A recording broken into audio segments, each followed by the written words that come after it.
this is a prayer that I prayed at a time in my life when I had a lot of little kids.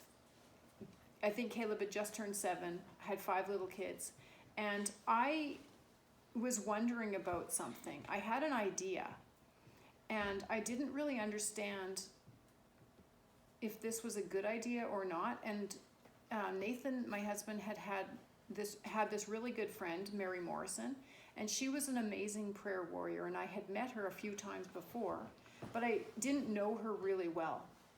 And so I was thinking about doing something kind of radical with prayer, and it was a little extreme. And so I'm like, you know what? I don't know if this is a good idea or if this is just really weird.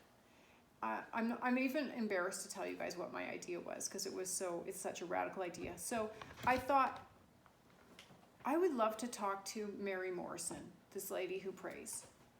No, I'm too embarrassed to call her like this. And I remember my address book had her name on the top, and I'm like, just phone her and ask her. But I was too embarrassed. I didn't know her that well, and it seemed like such an odd idea. About a half an hour later, and it wasn't like I really prayed it. It's not like, Lord, should I talk to Mrs. Morrison? Could you please have her call me today? It wasn't like that. It was just that I had this thought. So sometimes I think God answers our prayers that aren't even our conscious prayers. But I had this thought that I'd like to talk to Mrs. Morrison, and about a half an hour later, the phone rings, and it is Mary Morrison. And you have to understand, she's not somebody that I had a huge relationship with. She had called me once before, like 2 years before.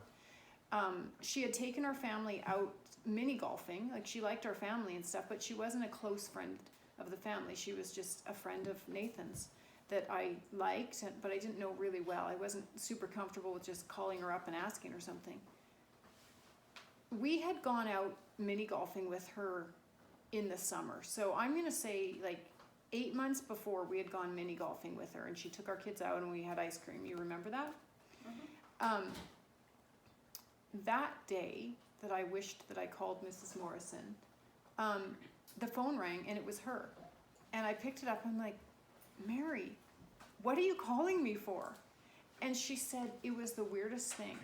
She said, you know how you sent me that thank you card for taking you guys out to go mini golfing? She said, it's so strange. I opened up the card and you had the pictures on the front. It was like a picture card. So it had pictures on the front, and then on the back I wrote, oh, thanks so much, Mary. We'd love to have you over to see our new place, because we just had moved to our new place.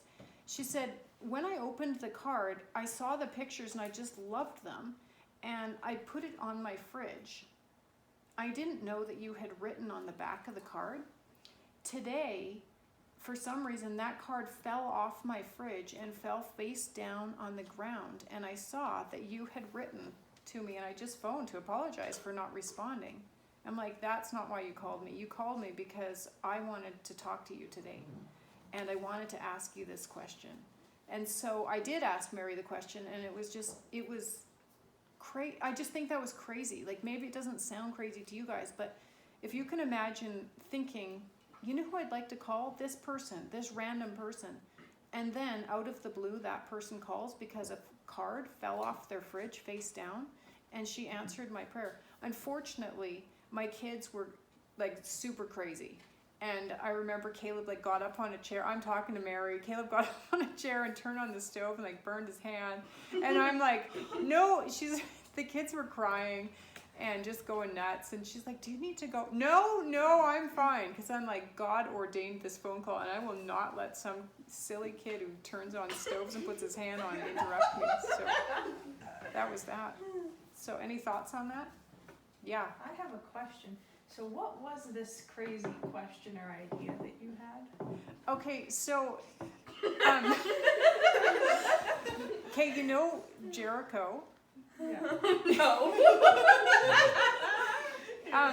Yeah, so the walls of Jericho, like, what happened? Well, they fell down. Why did they fall down? Because they marched around. How many times? 7 times. For 7 days, they marched around, and on the 7th day, they marched around 7 times, and they blew the trumpet. So, I have Nathan has this Nana, and this is really kind of funny. His Nana at one time dated my grandfather. They worked at the same bakery in the 1930s. And we found this out after we were dating. I went to meet his Nana, and she's like, wait a minute, Clark, are you related to Victor Clark? I'm like, well, my grandpa's name was Victor Clark, but he died when I was 8. And she's like, yeah, I used to work with Victor Clark. In fact, he took me on a date.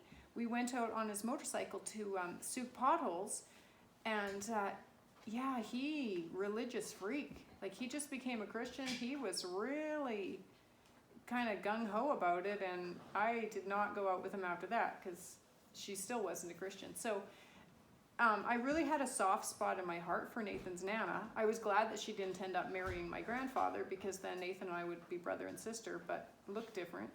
So I was thinking of Jericho, and I thought, for some reason Nathan's parents were away and they were in a duplex with her, and I just thought, it would be really great, maybe, like, what would happen if we, like, took our whole family and we, like, did this prayer walk around her house every day for a week, and then on the 7th day, like, what if we just, like, walked around 7 times? Maybe she'd be saved. But that's weird. And, like, maybe she would just think that's weird. And like, I think that's weird, but what if, like, that's the thing that would, like, you know, the Lord would answer that prayer and she would be saved. So I talked to Mary about it that day, and Mary was really good. She's like, well, yeah, she didn't actually recommend that we do that, because I think she also thought, that's a really fantastic idea. I'm sure God has loved your heart with it, but it might... Anyway, she steered me away from it. And later, actually, a friend of ours ended up living with Nathan's parents. They lived in their basement suite, and our friend Josh became really good friends, and he's such a good evangelist. He ended up, like, ministering to Nathan's Nana, and he believes that she was saved before she passed away.